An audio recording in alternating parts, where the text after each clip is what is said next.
अस्सलाम वालेकुम वरहमतुल्लाहि वबरकातुहू। उस्ताद जी, ये अब्दुल गनी साहब हैं इंडिया से।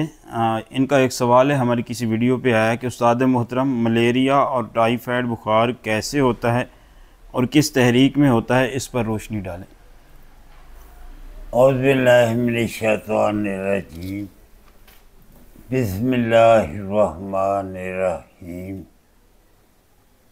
मेरे भाइयों, दोस्तों, समझने की बात है। तो मलेरिया जो है, इसमें हज़रत साबर मल्तानी रहमतुल्लाह ने फरमा दिया, मलेरिया कोई बुखार नहीं, मलेरिया कोई बुखार नहीं। मगर इसके ऊपर हज़रत साबर मल्तानी रहमतुल्लाह ने पूरी एक किताब लिखी है, मलेरिया कोई बुखार नहीं। दरअसल मलेरिया जो होता है, जब ये बुखार होता है, हम लोग जो जिसको ये डॉक्टर कहते हैं मलेरिया है, ये असाबी बुखार है। आदमी के अंदर ठंडक होती है। जब वो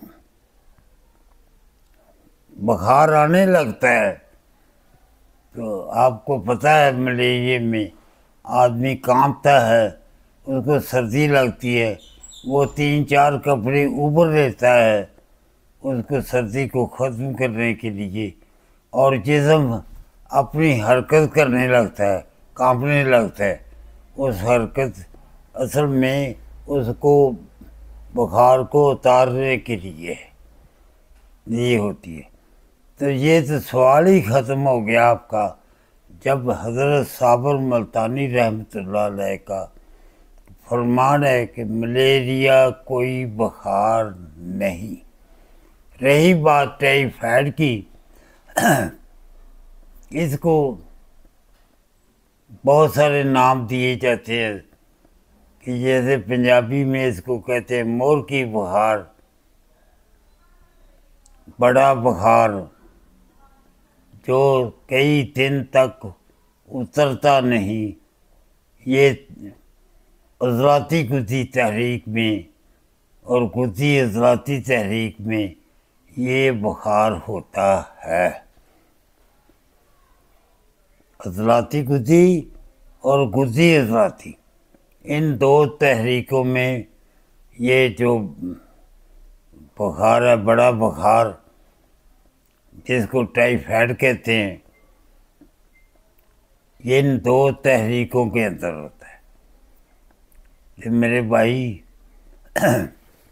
जब भी आपके पास बड़े बुखार का मरीज़ आए, उसकी नब्ज़ का मुतालिया करें।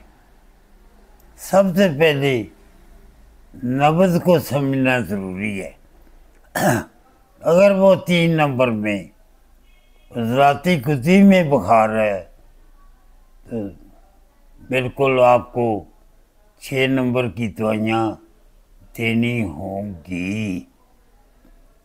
6 नंबर की दवाइयाँ ही उस पर काम करेंगी और बुखार आहिस्ता आहिस्ता उतर जाएगा। जब 4 नंबर तहरीक में होगा तो फिर आपको 1 नंबर की दवाइयाँ देनी पड़ेंगी। किसी एक तहरीक में कोई चीज़ वो नहीं, उसके नब्ज़ को देखे कि तहरीक कौन सी चल रही है।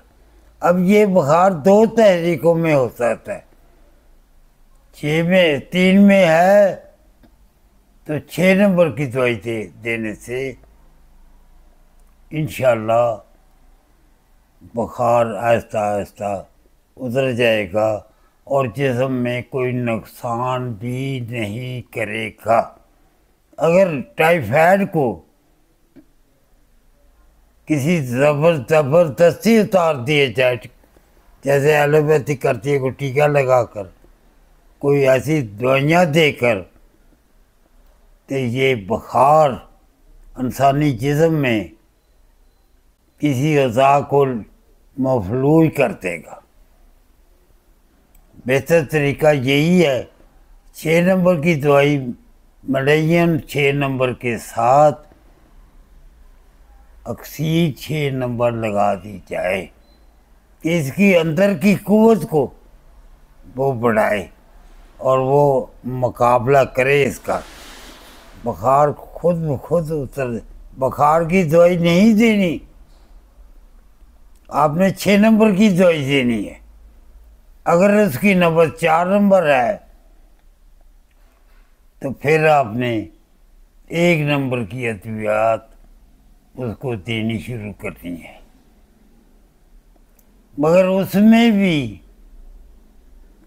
मलेरियन के साथ एक अक्सीर जो है, 1 नंबर की अक्सीर जो है वो लाजम लगानी होगी कि उसके अंदर अक्सीर जो कुव्वत पैदा करे। अक्सीर भाई कुव्वत की दवाइयाँ हैं। अक्सीर जिस दवाई पर अक्सीर का लफ्ज़ आ जाए, ऐसे ना हो जैसे हम लोगों ने खुद ही नाम अक्सीर बादियान, हजरत साबर ने तो नहीं रखा अक्सीर बादियान, खुद से ही हमने लगा लिया अक्सीर। ये अक्सीर नहीं है।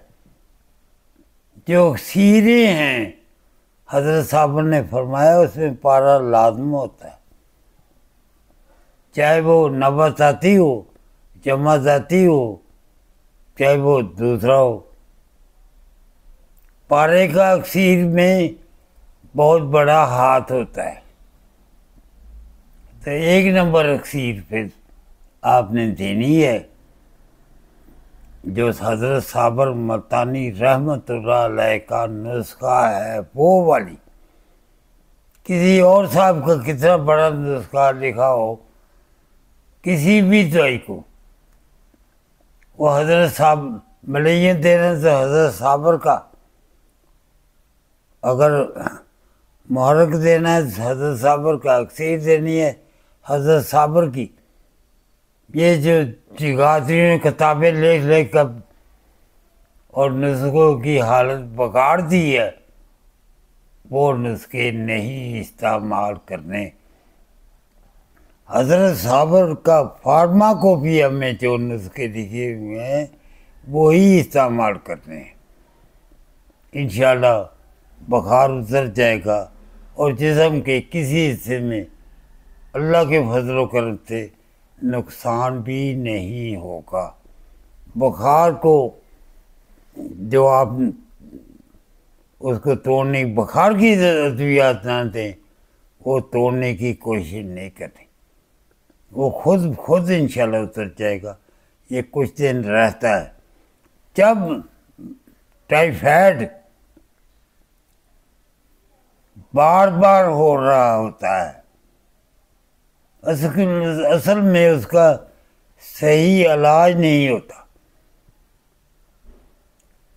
ये एलोपैथी वो अपनी दवाइयाँ बुखार उतारती, तो टाइफाइड के कुछ दिनों बाद फिर जरासीम पाए जाते हैं, वो कहते हैं कि टाइफाइड है, इसको बार बार क्यों होता है।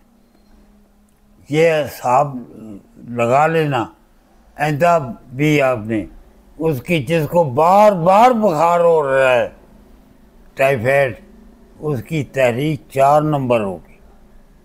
और 4 का इलाज जो है वो एक ही से मुमकिन है।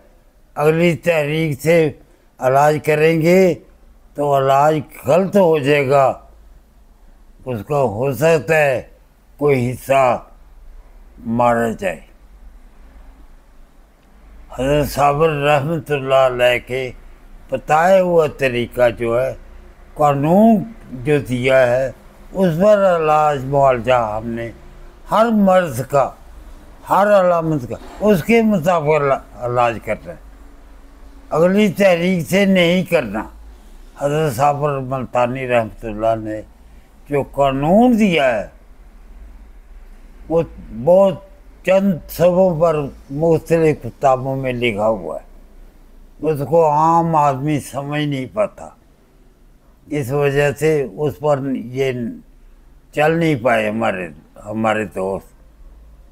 जितने हकीम हैं वो अगली तहरीक की दवाई देते, तो फिर कमाल ये है अगली तहरीक पर भी नहीं रहते, 2-3 दवाइयाँ मिला कर देते हैं।